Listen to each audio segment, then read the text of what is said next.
Hello everyone, in today's video I'm here to discuss about the citation improvement of research papers. Today I'm going to give you the 20 tips to increase the citation count and impact factor of research papers, which will be more helpful for your future research. So let's begin the video without any delay.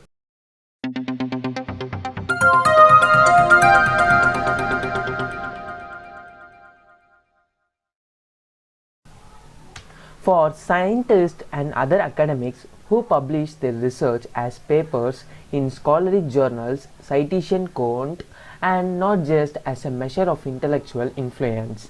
High citation counts can contribute to employment, promotion, funding, speaking collaboration, and publication opportunities. So, the desire to improve citation counts for each and every paper is visually useful among researchers. The following tips for increasing citation counts focuses on publishing research worth citing and ensuring that it can be found by interested researchers and other scholars. The first thing, which is you have to write a high quality papers about some research that is useful, novel and interesting. Paper worth citing, describing problems, outline innovative methods, report groundbreaking results and share new ideas. Excellent work is essential for high citation counts and is always be the best place to start. While sustained excellence through a career will result in a body of accomplished and frequently cited scholarship. Then the second one, which is write in a citable way. You have to prove that unclear, disorganized and riddled with grammatical errors will not communicate effectively or inspire citation. But writing that is correct, precise and logical will convey intellectual authority, compelling arguments and memorable conclusions, qualities that encourage citation. You have to remember that your abstract should be particularly clear and concise to ensure accurate indexing and intermediate reader comprehension. And the third one, which is research and write about topics that are currently of section concern. So, problems desperately in need of resolution or issues that are being hotly debated, which are having a larger audience, which are eager to read new material on the topic. Research that is particularly useful or necessary to fulfill the research or the future research and progress in such an area tends to be especially well cited. Then the fourth one, which is you have to establish a relationship between your research and fundamental questions in your field. Although the biggest questions usually cannot be addressed within the confines of a short paper, clarifying how your research is connected with one or more of the expansive questions in your area of specification, and it can increase the interest of citations. Then the fifth one, which is you have to cite your own earlier publications, but only when they are truly relevant to the new paper. Self-citation solely for the purposes of the increasing your citation count is unethical and will likely be detected by journals, editors and peer reviewers. Then the sixth one is you have to cite your peers and include as many references in your paper as possible.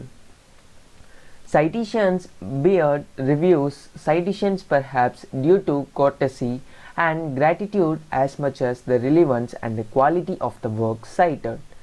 And the longer the list of references, the higher the number of citations.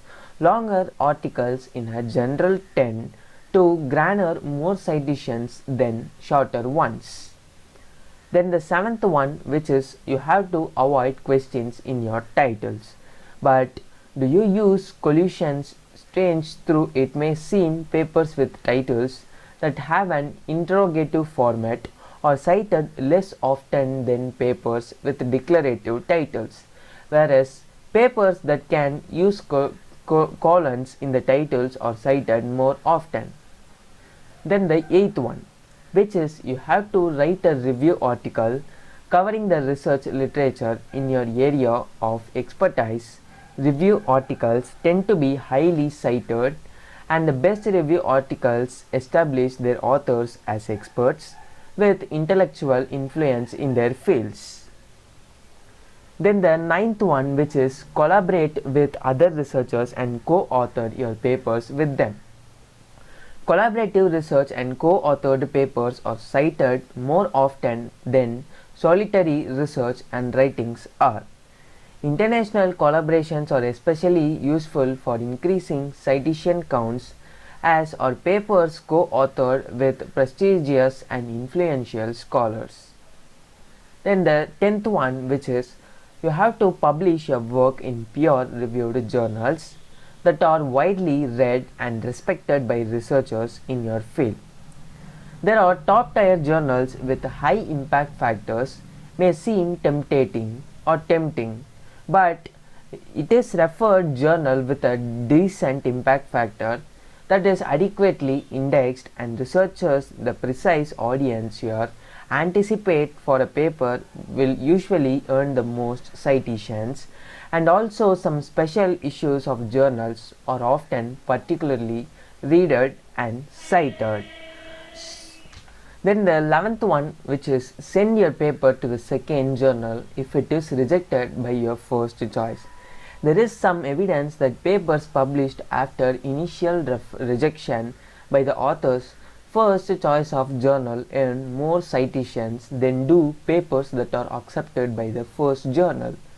Whatever the reasons may be, the reason for the fascinating fact may be it is certainly encouraging. Then the 12th one, which is you have to make your research paper freely available to online audience. You have to publish in open access journals whenever possible. You have to upload your papers to your university repository, share your preprints and key parts of your papers on academic or ResearchGate, and set up a personal or research group website for disseminating your work. And the 13th one, which is you have to use the exact same name for all your scholarly publications. If your name is common one, consider adding a middle initial or middle name to make it more distinctive so that your publications will not be confused with those of another scholar. Then the 14th one, which is you have to use keywords and phrases effectively in each paper and its metadata. And also you have to choose words and phrases you would use to search for papers like your own, and be sure to repeat them as often. And you would use to search for papers like your own, and be sure to repeat them as often as the journal allows in all the parts of your paper, like title, abstract, headings for instance, usually searched by abstracting and indexing services. Then the last one, 15th one, which is you have to ensure the bibliographical and other information about your papers on journal websites and in the scholarly databases commonly used in the field is true and accurate. When you cite yourself, you have to be careful not to introduce errors that may prevent or confuse tracking and indexing. So guys, I think these 15 tips will be more helpful for you, and the balance tips will be discussed in the next video, which is a part 2. So wait for that. If you have any other queries, please comment us below, or else you can visit our website, or else you can contact through our displayed WhatsApp number. So guys, thanks for watching.